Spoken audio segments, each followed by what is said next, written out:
सा फंड है जो आपको इंडियन इक्विटी तो देता ही है, साथ में यूएस स्टॉक्स की क्वालिटी भी मिल रही है और रिटर्न जो है वो 18% प्लस दिया है।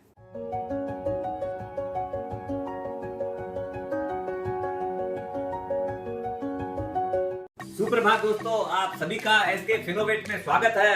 आज जिस फंड की बात कर रहे हैं वो इंडियन और इंटरनेशनल इक्विटी फंड में इन्वेस्टमेंट करता है। ये एक ऐसा यूनिक फंड है जो कि इंडिया में अवेलेबल है। ये जो फंड है इसके अंदर मिनिमम इंडियन जो इक्विटी है उसको 65% इन्वेस्टमेंट का और ओवरसीज इक्विटी रिलेटेड इंस्ट्रूमेंट में इन्वेस्टमेंट करने का 35% तक का मैंडेट है।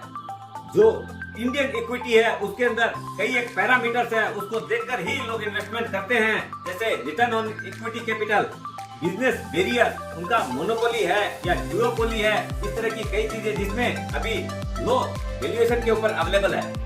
Debt equity ratio and quality of the management is the Paramount. कुछ फंड हमेशा ऐसा रखते हैं शॉर्ट टर्म फंड के अंदर, जिससे क्या है कि वो आर्बिट्राज का भी यूज कर सकते हैं, प्लस अपने मार्केट में जो अपॉर्चुनिटीज मिलती है, जैसे डिलिस्टिंग ऑफर है, मर्जर है, बाईबैक है, उनके लिए भी एक कुछ साइजेबल फंड ये लोग ऑलवेज इन हैंड रखते हैं, जिससे कि वो अपॉर्चुनिटी मिस नहीं हो जाए। दूसरा जो सबसे बड़ा एट्रैक्शन है वो है फॉरेन इन्वेस्टमेंट। देखिए, ये इंडिया का इकलौता फंड है जिसके अंदर आपको इंडियन एंड फॉरेन दोनों का मिक्सचर मिलता है। यहाँ पर इन लोग जो 35% जो इक्विटी लगा रहे हैं फॉरेन फंड के अंदर, उससे क्या एडवांटेज मिलती है कि अगर कभी इंडियन फंड अगर परफॉर्म नहीं कर रहा है तो फॉरेन फंड से भी उसको अच्छी रिटर्न मिल जाती है। इस फंड की और एक विशेषता है, ये मैक्रो इकोनॉमिक्स पे ज्यादा फोकस नहीं करता है, क्यों कि कंपनी टू कंपनी जिस पे फोकस रहता है, तो अगर मैक्रो थोड़े खराब भी हो गए तो भी इस फंड की परफॉर्मेंस खराब नहीं होती है। फंड का नाम है पराग पारिक फ्लेक्सी कैप फंड, जो कि 24 मई 2013 को स्टार्ट हुआ था, इंसेप्शन हुआ था। ये फंड इंडिया का one of the largest fund है। आज के दिन एसेट अंडर मैनेजमेंट 40,760 करोड़ रुपया है एज ऑन 31 मार्च 2023 और इन्होंने ऑलमोस्ट 10 साल पूरे कर चुके हैं। इस फंड की जो फॉरेन होल्डिंग है उसको जब आप सुनेंगे तो आपको लगेगा वाह भाई क्या बात है, ये शेयर जनरली आप डायरेक्ट खरीद नहीं सकते हैं। इस फंड के द्वारा आप उन शेयर के मालिक बन सकते हैं, जैसे मेटा हो गया, माइक्रोसॉफ्ट हो गया, अल्फाबेट है, अमेजन है, ऐसी कंपनियां ये फंड होल्ड करता है।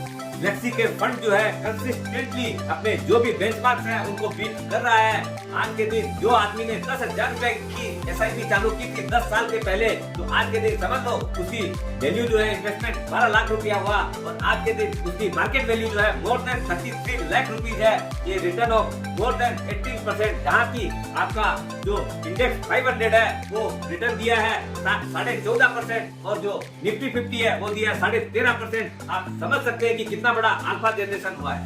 अपने जो भी पैरामीटर्स है, 1 साल हो, 3 साल हो, 5 साल हो, 10 साल हो, हर के अंदर इस फंड ने अपने बेंचमार्क को तो बीट किया ही है, प्लस अपने जो काउंटर पार्ट है उनको भी बीट किया है। पिछले 1 साल में इनकी रिटर्न थी मोर देन 25%। पिछले 3 साल के अंदर रिटर्न थी एवरेज रिटर्न 17% से प्लस, और 5 साल के अंदर 21% और 10 साल के अंदर मैं ऑलरेडी बता चुका हूँ मोर देन 18%। ये जो चीज मैं रिटर्न आपको बता रहा हूँ 18% ये कंपाउंडेड रिटर्न है। आज जहाँ पोस्ट ऑफिस में जो आदमी इन्वेस्टमेंट करता है उसको पूरे 12 साल लगते हैं रुपया डबल होने के अंदर, और यहाँ पर आपका पैसा 5 साल से भी कम समय में डबल हो जा रहा है। दोस्तों, वीडियो बड़ी मेहनत से बनाते हैं, अगर आपको अच्छा लगा होगा तो लाइक जरूर बनता है। आप जैसे बेनिफिटेड हो रहे हैं, औरों को बेनिफिट करने के लिए शेयर करिए, और अपना अगर सब्सक्राइब नहीं किए हैं तो चैनल को जरूर सब्सक्राइब करिएगा।